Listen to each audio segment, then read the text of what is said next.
बिस्मिल्लाहिर्रहमानिर्रहीम। आज हम लेके आए हैं कोर्स एडिक्स की तरफ से एक इम्पॉर्टेंट टॉपिक जिसका नाम है मोलैरिटी, और ये मोलैरिटी रिलेटेड है सोल्यूशन वाले चैप्टर के साथ। मोलैरिटी क्या है? मोलैरिटी कहते हैं number of mole of solute dissolve पर लीटर ऑफ सोल्यूशन। इसको हम यूं भी लिखते हैं कि नंबर ऑफ मोल पर लीटर ऑफ सोल्यूशन। इस तरह से भी लिखते हैं कि मोल पर यूनिट वॉल्यूम, या इस तरह से भी लिखते हैं कि मोल पर डीएम क्यूब ऑफ सोल्यूशन, या फिर इस तरह से भी हम लिख सकते हैं कि number of mole 1000 millilitre of solution, 1000 millilitre of solution. तो इसको हम कहते हैं क्या? मोलैरिटी। अब देखिए मोलैरिटी जो है इसको हम इस तरह से लिखते हैं कि ये नंबर ऑफ मोल है पर यूनिट वॉल्यूम, और ये टेम्परेचर डिपेंडेंट है। ये टेम्परेचर डिपेंडेंट वेरिएबल है। टेम्परेचर क्या है? डिपेंडेंट। ये टेम्परेचर डिपेंडेंट वेरिएबल है। टेम्परेचर डिपेंडेंट वेरिएबल है। इसका मतलब ये है कि टेम्परेचर के बढ़ने से, ये देखिए टेम्परेचर के बढ़ने से जो है मोलैरिटी वो घट जाती है, कम हो जाती है। इसकी वजह ये है कि हमारे पास वॉल्यूमेट्रिक एक्सपेंशन होता है। वॉल्यूमेट्रिक एक्सपेंशन जिस तरह के गैस के लिए होता है कि V डायरेक्ट है एब्सोल्यूट टेम्परेचर के, तो इस तरह से हमारे पास याद रखें किसी सॉलिड सब्सटेंस का टेम्परेचर बढ़ाने से उसका वॉल्यूम एक्सपेंड होता है। तो हमारे पास डिनोमिनेटर में आपके पास वॉल्यूम है, तो जब टेम्परेचर बढ़ जाता है तो वॉल्यूम जो है ये भी बढ़ जाता है। तो अगर डिनोमिनेटर बढ़ता है और नोमिनेटर रिमेन द सेम है, सो याद रखिए आपके पास मोलैरिटी की वैल्यू जो है वो घट जाएगी।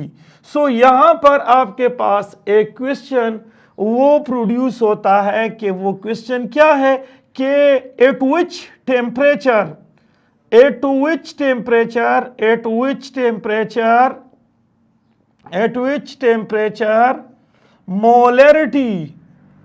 molarity of a solution is maximum किस टेम्परेचर पे सोल्यूशन की मोलैरिटी मैक्सिमम होती है? ऑप्शन नंबर 1 आपके पास है 10 डिग्री सी, आपके पास है 20 डिग्री सी, आपके पास है 30 डिग्री सी, आपके पास है 40 डिग्री सी। तो आपके पास है मैक्सिमम मोलैरिटी वो 10 डिग्री सी पे है। क्यों? क्योंकि टेम्परेचर अगर कम होता है तो यहाँ पर याद रखे वॉल्यूम जो है, अगर टेम्परेचर कम होता है तो वॉल्यूम जो है ये भी कम होगा, और जब ये वॉल्यूम कम होता है तो डिनोमिनेटर कम होता है, मोलैरिटी ज्यादा होगी। लेकिन अगर ये क्वेश्चन इस तरह से दे दे कि at a which temperature molarity, आप देखिए molarity of a solution is minimum, किस टेम्परेचर पे मोलैरिटी जो है वो मिनिमम होती है? सो ये याद रखे वो 40 डिग्री सी पे। क्यों? क्योंकि इस टेम्परेचर पे क्या होता है, जब टेम्परेचर बढ़ता है तो इसका ये जो आप डिनोमिनेटर देख रहे हो, ये जो है टेम्परेचर बढ़ने से ये बढ़ता है, और जब ये बढ़ता है और नोमिनेटर रिमेन द सेम हो तो मोलैरिटी जो है ऑटोमेटिकली गिर जाती है। सो अगर आपने सुबह एक मोलर सोल्यूशन को तैयार किया हुआ है, दोपहर को उसकी मोलैरिटी चेंज होगी, क्योंकि दोपहर जो है वहां पर टेम्परेचर जो है वो बढ़ जाता है। टेम्परेचर बढ़ने से उसका वॉल्यूम बढ़ता है, और वॉल्यूम बढ़ने से डिनोमिनेटर बढ़ता है, नोमिनेटर रिमेन द सेम होता है। सो याद रख आपके पास जो मोलरिटी होती है वो घट जाती है। अब हम जाते हैं और एक्सप्लेन करते हैं कि मोलरिटी को हम किस तरह से फाइंड आउट करते हैं। तो उसके लिए हम आपके सामने फार्मूला लिखते हैं, और वो फार्मूला क्या है? फार्मूला ये है कि आपके पास है ग्राम वेट, ये देखिए आपके पास है gram weight divided by molar mass into 1000, ये आपके पास है मोलरिटी, और ये आपके पास यहां आपके पास क्या होगा? चलो यहां पर हम लिखते हैं वॉल्यूम। तो अगर आपके पास है क्वेश्चन, सपोज क्वेश्चन क्या है कि find out the molarity of 10 gram sodium hydroxide in 250 milliliter of solution, 250 milliliter of solution। तो ये याद रखिए इस वाले फार्मूले से मोलरिटी के जितने भी क्वेश्चन होते हैं, ये शॉर्ट ट्रिक्स है। इस फार्मूले से मोलरिटी के जितने भी क्वेश्चन है you can solve it easily. अब देखिए आपके पास सोडियम हाइड्रोक्साइड है, वो 10 ग्राम है। तो ये आप देखिए सोडियम हाइड्रोक्साइड 10 ग्राम है। सोडियम हाइड्रोक्साइड का जो मोलर मास है वो आपके पास 40 ग्राम है। इसको आप इन मल्टीप्लाई कर दे 1000 के साथ।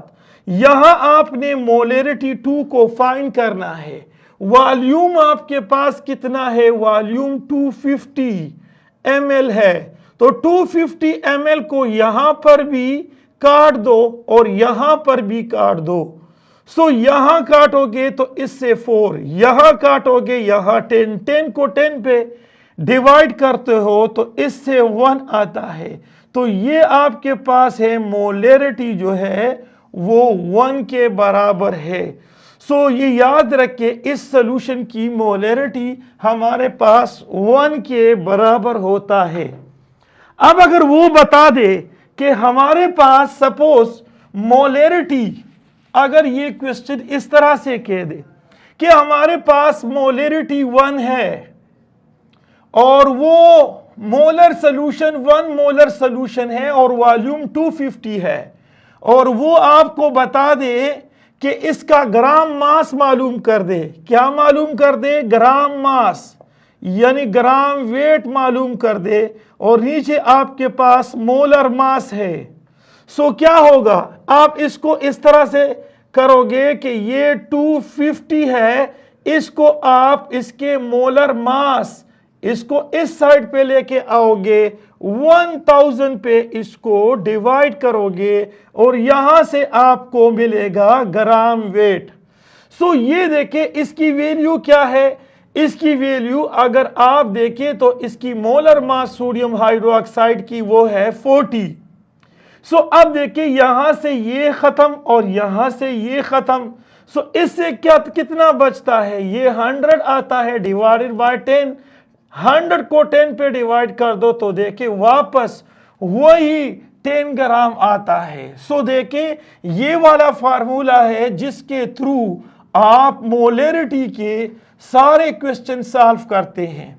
आप कर सकते हो, सारे क्वेश्चन सॉल्व कर सकते हो। अब देखिए अगर आप मोलरिटी को, यही सॉल्यूशन है, यहां पर आपके पास 10 ग्राम सोडियम हाइड्रोक्साइड है और उसकी जो मोलरिटी है वो 1 है, और वो कहता है कि नहीं जी आप वॉल्यूम फाइंड आउट कर दे। तो देखिए आपके पास 10 ग्राम है सोडियम हाइड्रोक्साइड, उसका मोलर मास आपके पास 40 है। अब देखिए ये 1000 है और आपके पास ये मोलरिटी 1 के बराबर है। आपने V2 को फाइंड आउट करना है, तो यहां से इसको काट दो। तो यहां पर इसको काट दो तो क्या आएगा, इसको यहां से काट दो 1000 आएगा। 1000 को आप 4 पे डिवाइड कर दो तो 250 ml आता है।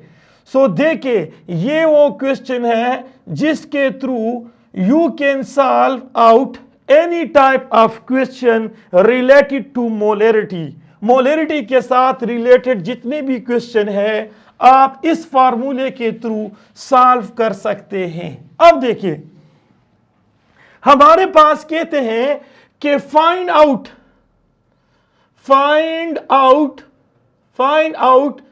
द मोलरिटी फाइंड आउट कर दो ऑफ प्योर वाटर की मोलरिटी फाइंड कर दो। इफ अगर डेंसिटी आपके पास है 1 ग्राम पर मिलीलीटर, ये किताबों में लिखा है कि 55.5 है, वो डायरेक्ट बात करते हैं, एक से कॉपी करते हैं, दूसरे से कॉपी करते हैं, लेकिन यहां पर जब आपके पास डेंसिटी हो so you can find out. अगर कोई आपसे ये कह दे कि वाटर की मोलरिटी कितनी है तो आपने उसको बताना है किस डेंसिटी पे। अगर डेंसिटी आपके पास 1 ग्राम पर ml है तो फिर इसकी मोलरिटी जो है वो 55.5 है। लेकिन अगर आपके पास वो डेंसिटी 0.9 ग्राम पर ml दे दे तो फिर डेंसिटी जो है, फिर मोलरिटी जो है वो 50 होता है, फिर मोलरिटी 50 होगी। तो अब देखिए इस क्वेश्चन को हम सॉल्व करते हैं। देखें अगर आपके पास 1 ग्राम है और वो 1 मिलीलीटर में है, अगर ये आपके पास 10 ग्राम है तो ये भी 10 ml होगा, और ये अगर आपके पास 100 ग्राम है तो ये भी 100 ml होगा। अगर ये आपके पास 1000 ग्राम है तो ये भी आपके पास 1000 ml होगा। अब देखिए क्वेश्चन को बिल्कुल हमने क्या किया, इससे हलवा बनाया, बिल्कुल सिंपलीफाई किया। क्या है, यहां पर ग्राम वेट है, ग्राम वेट कितना है वाटर का, तो हम यहां लगाया है 1000 ग्राम। वाटर का मोलर मास कितना है, अब देखिए 18 ग्राम इनटू क्या है आपके पास जो 1000 है, और ये देखिए इसका जो वॉल्यूम है, वो वॉल्यूम जो है वो भी 1000 है। सो 1000 को यहां पर काट दो, 1000 को यहां पर भी काट दो, तो आपके पास मोलरिटी फाइंड होगी कि 1000 को अगर 18 पे डिवाइड करते हो तो ये 55.5 आता है। ये इसकी मोलरिटी होगी, मोल पर लीटर ये मोलरिटी होगी। लेकिन याद रखो अगर आपके पास कहते हैं कि मोलरिटी आप प्योर वाटर का मालूम कर दे और वो आपको बता दे कि इसकी डेंसिटी 1 ग्राम पर ml नहीं है, कितना है, ये देखिए ये आपके पास है 0 डेंसिटी जो है वो 0.9 ग्राम पर ml है।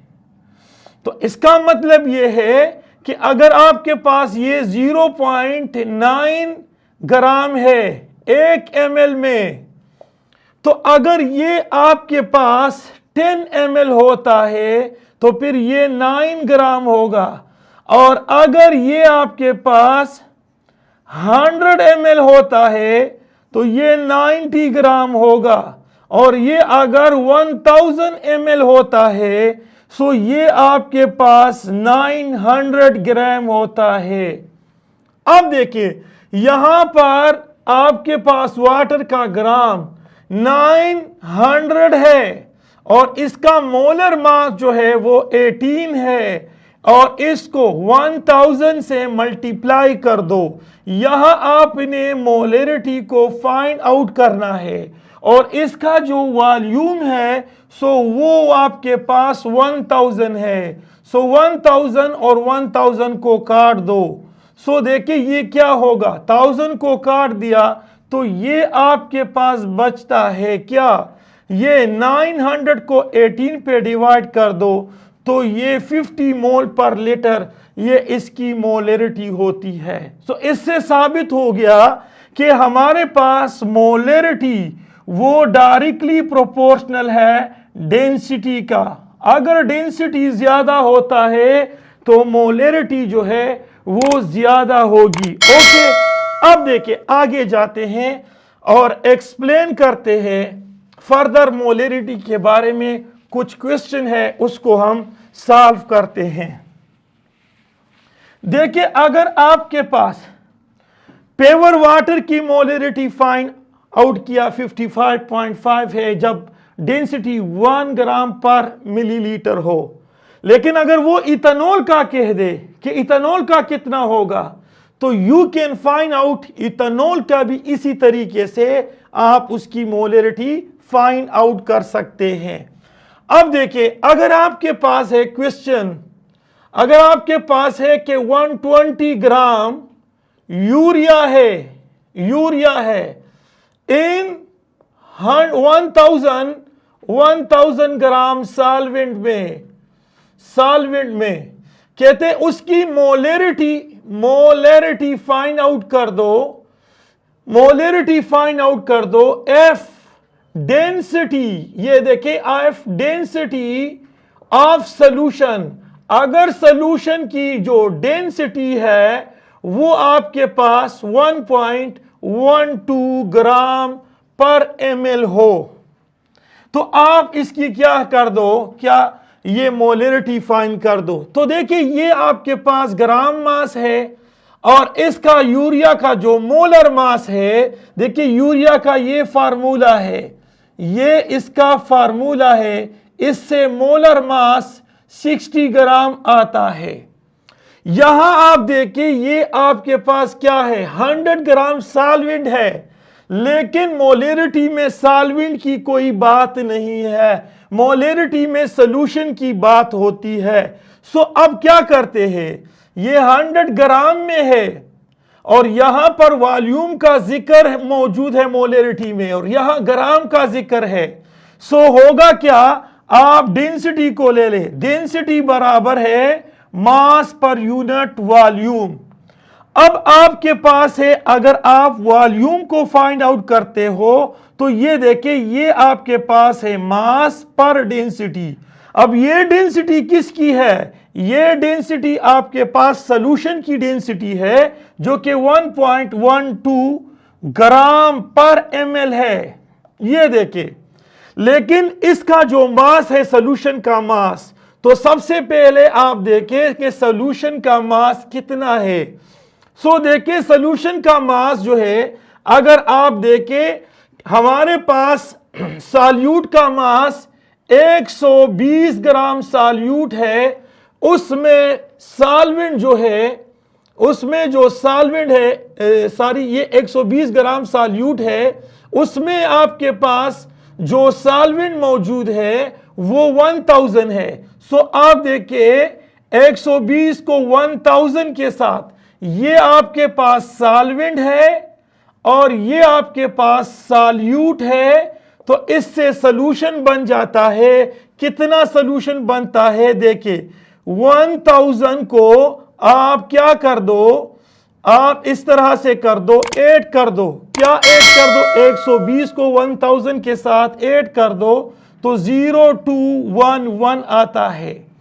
ये आपके पास होगा मास, ये मास होता है ऑफ सॉल्यूशन का। क्यों, क्योंकि यहां पर ये आपके पास सॉल्यूट का मास है, ये सॉल्वेंट का मास है, दोनों को सम अप कर दो तो सॉल्यूशन का मास बनता है। सॉल्यूशन का मास 1120 ग्राम होता है। अब देखिए इसको ऊपर लेके जाओ, तो अगर इसको ऊपर लेके जाओगे तो इससे क्या बनता है, देखिए ऊपर लेके जाओगे तो ये 112 और यहां पर ये 0, यहां पर एक और 0 और यहां आपके पास बनता है 112, ये बनता है। सो इसको काट दो, इससे आता है वॉल्यूम आपके पास 1000 ml।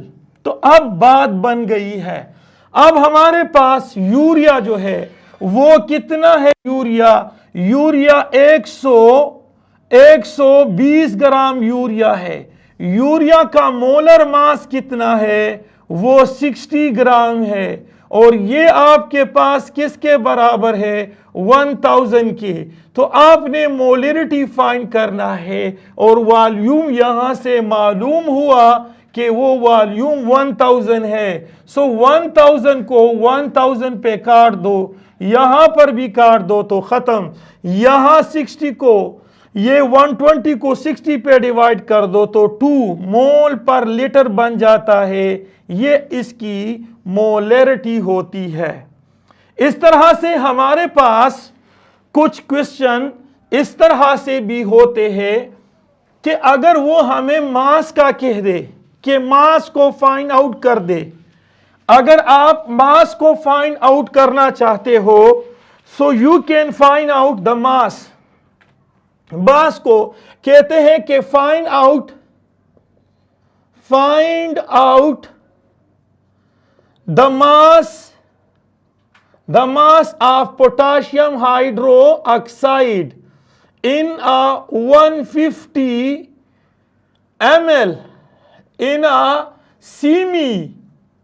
semi-molar solution। तो ये याद रखे, सॉल्यूशन हमारे पास सीमी मोलर, एक होता है बायमोलर सॉल्यूशन। बायमोलर की मानी है 2, सीमी मोलर सॉल्यूशन की मानी है 1/2। डीसी मोलर की मानी होती है 1/10। सेंटीमोलर की मानी होती है 1/100। तो यहां पर इसने दिया हुआ है कि इतना ml सीमी मोलर सॉल्यूशन है, उसका मास मालूम कर दे। तो देखिए हमारे पास 100 मास, इस मास को हमने क्या करना है? फाइंड आउट करना है। पोटाशियम का मोलर मास, इसका आप देखिए आपके पास जो मास है हमारे पास पोटाशियम का, तो पोटाशियम का जो मास होता है वो ये आपके पास 39 है और ऑक्सीजन जो है वो 16 है और हाइड्रोजन का 1 है, तो ये 6 बनता है। तो ये आता है 46, ये आता है मेरे ख्याल में यहां पर 9 10 6 और ये 56 आता है, 56 आता है। तो अब देखिए इसका मोलर मास 56 है और यहां आपने 1000 लगाना है। ये ग्राम वेट या मास को आपने फाइंड आउट करना है और मोलरिटी कितनी है? 1/2। ये 1/2 सीमी मोलर सॉल्यूशन है और किस में है? 150 ml में।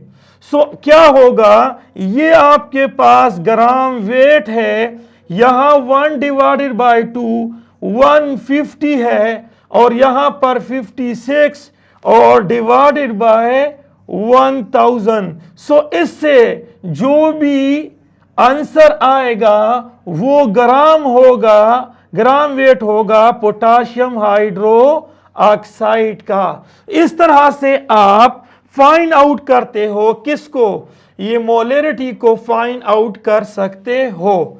अब ये जो क्वेश्चन है ये ईटा पॉइंट ऑफ व्यू से और NMDicate पॉइंट ऑफ व्यू से बहुत ही इंपॉर्टेंट है। अच्छा, अब हम जाते हैं, कहते हैं कि फाइंड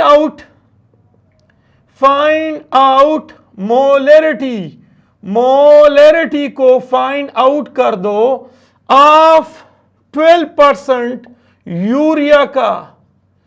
अगर यूरिया 12% हो तो इसका जो मोलरिटी है वो फाइंड आउट कर दो। तो क्या है यार, यहां पर 12 ग्राम है, ये 12 ग्राम यूरिया है। अगर 12 ग्राम यूरिया है तो ये वेट बाय वॉल्यूम होता है। ओके, ये 12 बाय वॉल्यूम होता है। तो अगर आपके पास 12 ग्राम यूरिया है तो यूरिया का जो मोलर मास है वो 60 है। इस फार्मूले में लगा दो तो यहां पर आपके पास 1000 आता है और यहां मोलरिटी को आपने फाइंड आउट करना है और ये 100 है क्योंकि 12% है 100 में से, तो 100 को यहां पर भी काट दो, यहां पर भी काट दो। सो यहां पर आपके पास 120 आता है। 120 को 60 पे क्या कर दो, डिवाइड कर दो 120 को 60 पे, तो इससे आपके पास आता है मोलरिटी 2। सो ये आपके पास है कि find out the molarity if percentage of urea is 12% weight by volume. अब देखिए डाइल्यूशन फार्मूला, जो डाइल्यूशन फार्मूला है उसको हम एक्सप्लेन करते हैं।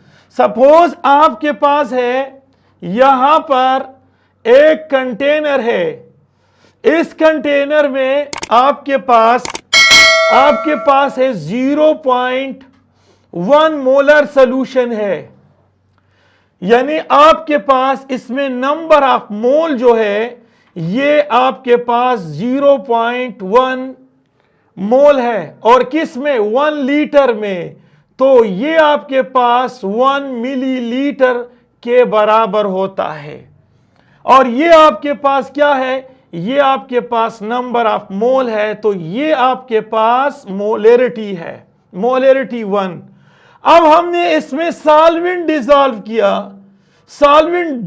किया, फर्दर सॉल्वेंट डाला, तो सॉल्वेंट डालने से ये आपके पास इसका वॉल्यूम बढ़ जाता है, ये 2000 मिलीलीटर होता है।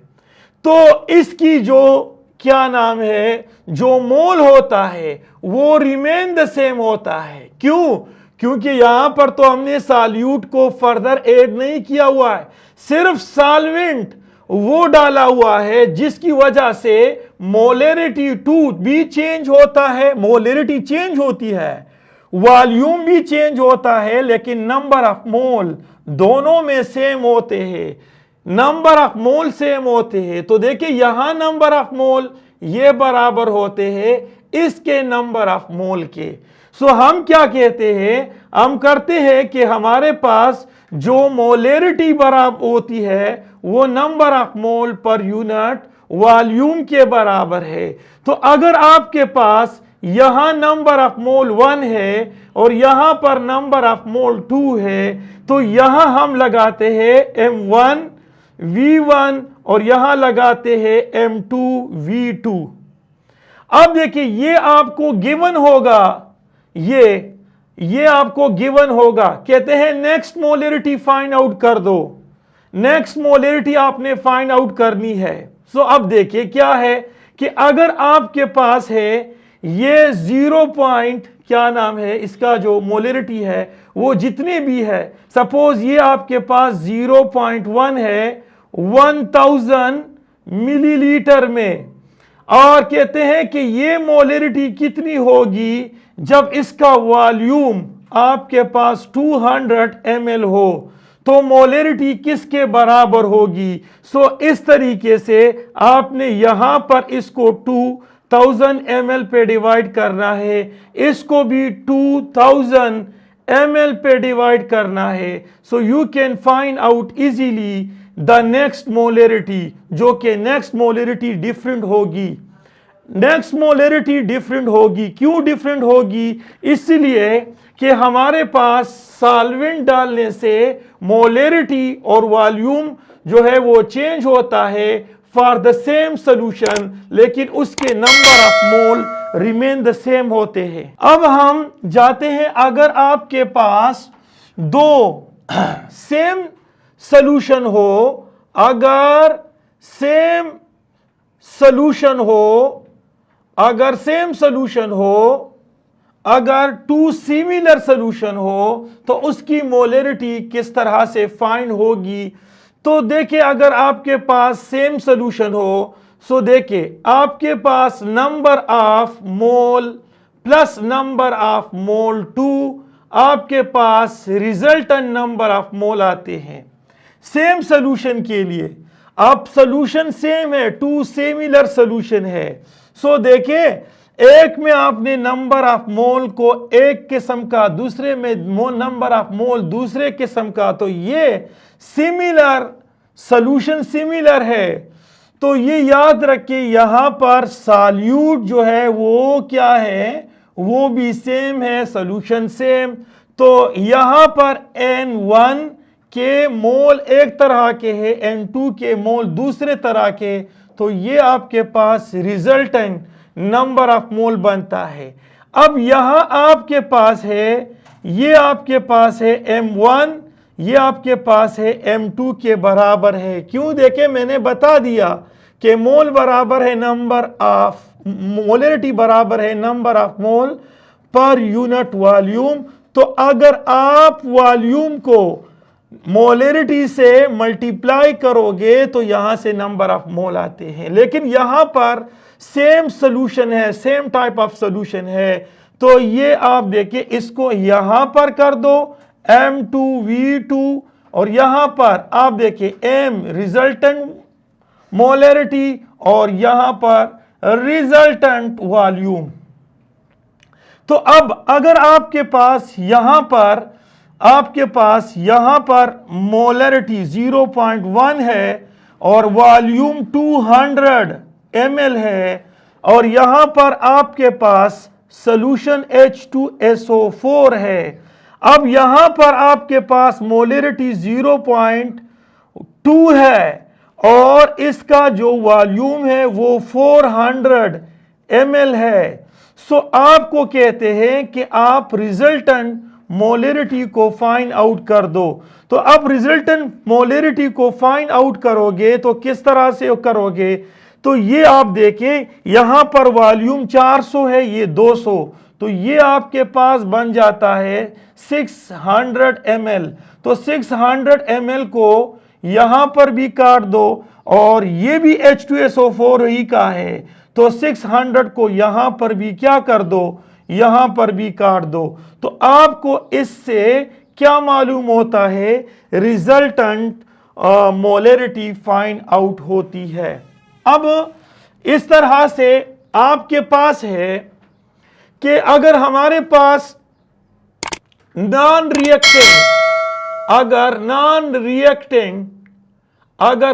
रिएक्टेंट सॉल्यूट हो, सॉल्यूट सोल्यूशन में वे सोल्यूशन या सॉल्यूट नॉन रिएक्टेंट हो, तो फिर क्या होगा? तो सपोज अगर आपके पास है N1 इंटू N2 होगा, मल्टीप्लाई होगा नॉन रिएक्टेंट सोल्यूशन में। अब देखिए, अगर आपके पास ये N1 है तो इसकी मोलरिटी M1V1 होगी, N2 है तो इसकी मोलरिटी M2V2 होती है। और यहां आपके पास वो दे देता है कि मोलरिटी 0.1 है और 100 ml में है, और किसका है? सिल्वर नाइट्रेट का है। और यहां आपके पास मोलरिटी 0.2 है और ये 300 ml में है, और ये सोडियम नाइट्रेट है। तो कहते हैं कि नाइट्रेट जो आयन है इसकी आप मोलरिटी फाइंड आउट कर दे। तो नाइट्रेट की जो मोलरिटी है वो किस तरह से फाइंड आउट होगी? सो देखे, अब यहां से इसको आप मल्टीप्लाई कर दो, तो यहां से यहां 0.1 है इंटू 100, सो क्या होगा? इससे आपके पास आता है 10 मोल, ये मोल 10 होते हैं। और देखिए यहां पर अगर आप इसको मल्टीप्लाई करोगे तो यहां पर से आता है, अगर ये 0.2 है और ये 300 है, तो ये आपके पास बनता है 6 मोल बनता है। तो अब देखिए, इसमें टोटल नंबर ऑफ मोल जो आपके पास बन जाते हैं, टोटल नंबर ऑफ मोल वो 70 है। और देखिए आपके पास इसके 0.1 मोल में आपके पास ये 0.1 मोल ही होता है। ये आपके पास 60 मोल में से अगर ये आप देखें तो ये 1 मोल है, तो देखिए ये 1 मोल है, लेकिन अगर ये दोनों को जमा करोगे तो ये आपके पास 70 मोल बनता है।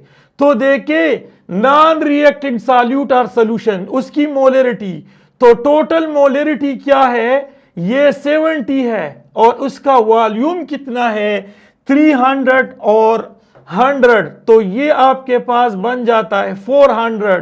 तो 70 को 400 पे डिवाइड कर दो, इससे आपके पास बन जाती है मोलरिटी। इससे आपको फाइंड आउट होगी क्या, मोलरिटी फाइंड आउट होगी। अब आखिर क्वेश्चन, जब रिएक्टेंट आपस में रिएक्ट कर दे तो फिर मोलरिटी किसके बराबर होती है। जब आपके पास रिएक्टेंट आपस में रिएक्शन करे, अगर रिएक्टेंट आपस में रिएक्शन करे तो मोलरिटी किसके बराबर होगी। सपोज आपके पास है 2 मोल सोडियम हाइड्रोक्साइड और यहां आपके पास H2SO4 है और इससे बनता है सोडियम सल्फेट प्लस 2H2O बनता है। तो अगर आपको वो दे दे कि सोडियम हाइड्रोक्साइड जो है उसके मोल यानी M1V1, यानी ये इसके मोल है 1 और इसके मोल जो है M2V2 ये दे दे, ये नंबर ऑफ मोल 2 होते हैं। तो अगर इस किस्म का क्वेश्चन दे दे कि सोडियम हाइड्रोक्साइड की जो मोलरिटी है वो 0.1 है और उसका जो वॉल्यूम है वो 200 ml है, और इसी तरह से ये आपस में रिएक्शन करके इसकी जो मोलरिटी है H2SO4 की वो 0.002 है और इसका वॉल्यूम 300 ml है। तो इसके नंबर ऑफ मोल कितने के बराबर होते हैं। तो यहां अगर आप देखें तो यहां पर ये 20 आता है, देखिए इसको कर दे मल्टीप्लाई 20 आता है और इसको आप मल्टीप्लाई कर दे तो इससे आता है 0.6। तो अब इसमें लिमिटिंग रिएक्टेंट को मालूम करना है। अगर ये आपके पास H2SO4 1 मोल मिलता है तो इसके 2 मोल मिलेंगे, लेकिन अगर ये आपके पास 0.6 मिलते हैं तो ये आपके पास 1.2 मिलता है। और इसने आपको ये बता दिया है कि इसमें हाइड्रोक्सल आयन की कंसंट्रेशन फाइंड आउट कर दो, हाइड्रोक्सल आयन की कंसंट्रेशन कितनी है। तो ये आपके पास लिमिटिंग रिएजेंट है। तो 0.6 के साथ सोडियम हाइड्रोक्साइड 1.2 मिलता है, लेकिन ये हकीकत में 20 है, तो 20 से माइनस कर दो 1.2 को तो ये बन जाता है 18.8 मोल बन जाते हैं सोडियम हाइड्रोक्साइड के। तो इस सोडियम हाइड्रोक्साइड को अगर हम डिसोसिएट कर दे तो यहां पर सोडियम आयन एक बनेगा और एक हाइड्रोक्सल आयन। तो देखे आपके पास मोलरिटी किसकी, हाइड्रोक्सल आयन की मोलरिटी किसके बराबर होगी। तो हाइड्रोक्सल आयन की जो मोलरिटी है वो आपके पास 18.8 है और इसका जो वॉल्यूम है तो देखिए वॉल्यूम 200 और 300, तो ये 500 बन जाता है। इससे जो भी आ जाता है वो आपके पास होगी molarity of hydroxide ion. Okay, thank you for watching this videos. Allah Hafiz.